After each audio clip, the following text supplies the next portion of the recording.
Oleh M. Khalid Syeirazi. Banyak orang bertanya, apa beda Nahdlatul Ulama NU dan Front Pembela Islam FPI? Apa pula persamaannya? FPI ditulang punggungi para habaib.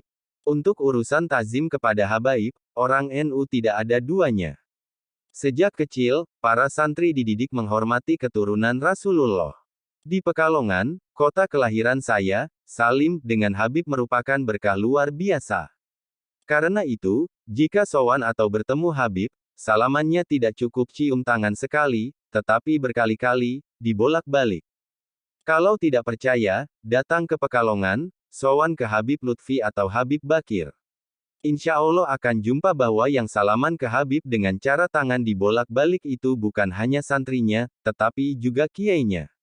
Para kiai NU sangat menghormati Habib, termasuk Gus Dur. Dulu, ketika Ketua MUI Kiai Haji Hasan Bisri meragukan eksistensi keturunan Rasulullah di Indonesia, Gus Dur membela para habaib. Salah seorang yang diyakini sebagai keturunan Rasulullah itu bernama Habib Rizik Syihab, HRS pendiri Front Pembela Islam FPI. Apa semua Habib sama? Pasti tidak. Ada yang mendukung pola dakwah HRS, ada juga yang tidak. Belakangan, NU dan FPI sering bersitegang di lapangan. Kenapa ini terjadi? Titik temu dan titik beda NU dan FPI bisa dilihat dari 3 matra, yaitu amaliyah, fikrah, dan harakah. Pertama, secara amaliyah ubudiyah, tradisi NU dan FPI sama-sama pelaku tradisi, sama-sama pengamal bid'ah. NU kunut, FPI kunut. Tarawihnya sama-sama 20 rakaat. Sama-sama gemar solawatan, tahlilan, dan ziarah kubur. Salawatannya sama-sama pakai kata, Sayyidina. Jelas kedua-duanya bukan penganut Islam Puritan.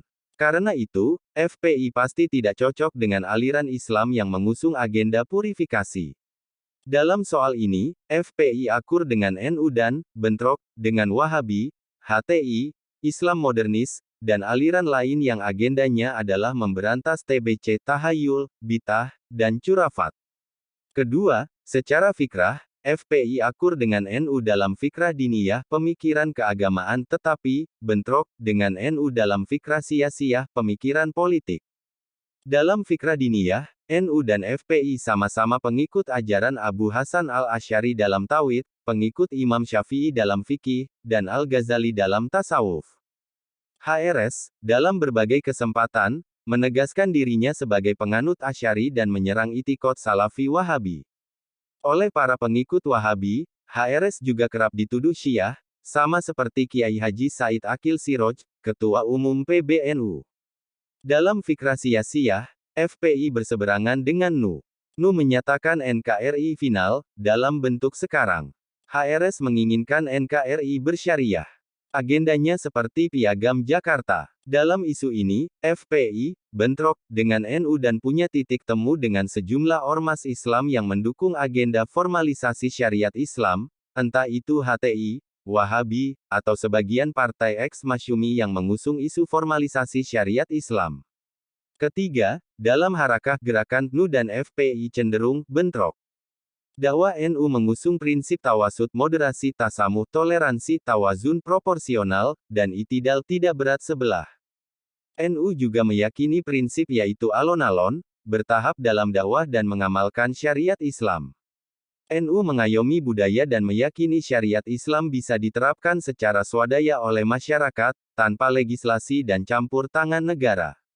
Pemberlakukan syariat Islam yang perlu campur tangan negara, seperti hudud, bisa diganti dengan hukuman lain yang bisa diterima semua pihak. Dalam harakah, FPI punya titik temu dengan gerakan Islam transnasional yang mengusung agenda formalisasi syariat Islam. FPI juga resisten dengan adopsi budaya lokal sebagai medium dakwah. Karena itu, HRS dengan keras menolak diskursus Islam Nusantara dan memelesetkannya dengan istilah yang kurang sedap.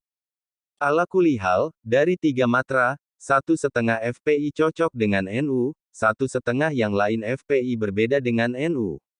Namun, dibanding kepada ormas Islam Puritan, FPI lebih dekat secara amaliyah dengan NU dan karena itu punya potensi untuk beraliansi strategis. Di sebuah tayangan YouTube, yang direkam dari ceramah beliau, HRS bilang FPI bukan orang lain. FPI adalah anak NU yang bandel. Jika HRS sekarang cenderung bersahabat dengan Islam Puritan, saya merasa itu bentuk dari aliansi taktis untuk tujuan politis. Namanya aliansi taktis, suatu saat akan bubar, jika tujuan politisnya hilang atau bertolak belakang. Penulis adalah Sekretaris Jenderal Pimpinan Pusat Ikatan Sarjana Nahdlatul Ulama ISNU.